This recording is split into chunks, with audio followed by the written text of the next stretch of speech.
Marami ding nagtatanong nito kaya naisipan kong gawa na lang ng video dahil for sure makakatulong din ito sa inyo at para magkaroon kayo ng idea. Ang tanong is kung ano daw ba ang maganda, ihulog ang pera at kunin sa Pilipinas o kaya naman daw dito na sa ibang bansa ipapalit lahat ng pera.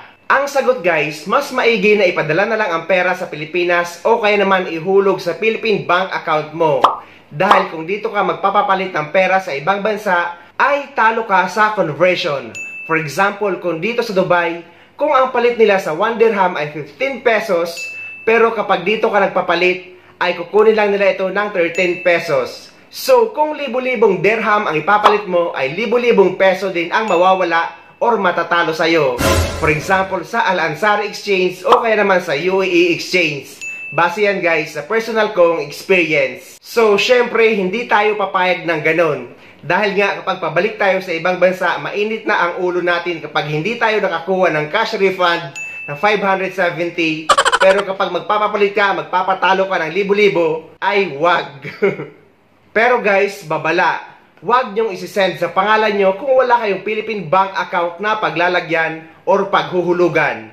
Dahil kung kayo lang din ang sender dito sa ibang bansa at kayo lang din ang tatanggap sa Pilipinas or pag-uwi mo sa Pilipinas, pero just in case magkaroon ng problema, kung magkaroon ng maintenance or ng system maintenance, o kaya naman medyo matagal na offline. Nangyayari yan guys. So hindi mo na mapupuntahan ang pera mo para i-resend ito sa ibang remittance center dahil nga nasa Pilipinas ka na. I suggest guys na 2 days or 1 day before ng flight mo ay magpasama ka sa trusted friend mo or sa pinagkakatiwalaan mong katrabaho na i-send ang pera sa pangalan mo. Dahil guys, just in case man magkaroon ng problema, ay pwede niya ito mapuntahan para mai-resend sa iyo. Ako naman ay matagal na akong hindi nagsisend sa mga remittance center dito sa UAE. Dahil bank-to-bank transactions na ang ginagawa ko. Dahil unang-una ay mababa ang service charge at madalas ay libre pa. Gaya ng Commercial Bank of Dubai account ko, papunta sa aking BPI account. At seconds lang guys ay pumapasok na agad ang pera. Pero take note guys ha, sa mga baguhan pa lang nagagawa ng bank-to-bank transfer from UAE Bank to Philippine Bank ay magtatagal ito ng 1 hanggang 2 araw at pinakamatagal na ang 3 araw.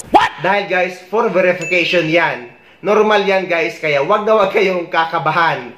Dahil yung iba nagme-message sa akin na kinakabahan sila na baka daw hindi pumasok ang kanilang pera. Kaya guys, kapag first time nyo, ay mas maigi mag-try kayo ng maliit na amount. Dahil nga kapag first time ay for verification yan at yung mga susunod na at mga susunod pa ay seconds na lang at pinakamatagal na ang 30 minutes hanggang 1 oras ay papasok na ang pera nyo. At ang kagandahan dito guys sa Dubai ay mayroong branches ng mga Philippine Bank kagaya ng BDO, PNB or Philippine National Bank at BPI. Kaya napakadali na mag-open ng bank account dito. So, bisitahin nyo lang ang mga branches nila para makapag-open na kayo ng inyong Philippine bank account kahit nandirito kayo sa Dubai. May mga video akong ginawa tungkol doon para malaman nyo ang mga requirements at yung mga location ng mga Philippine bank dito sa Dubai.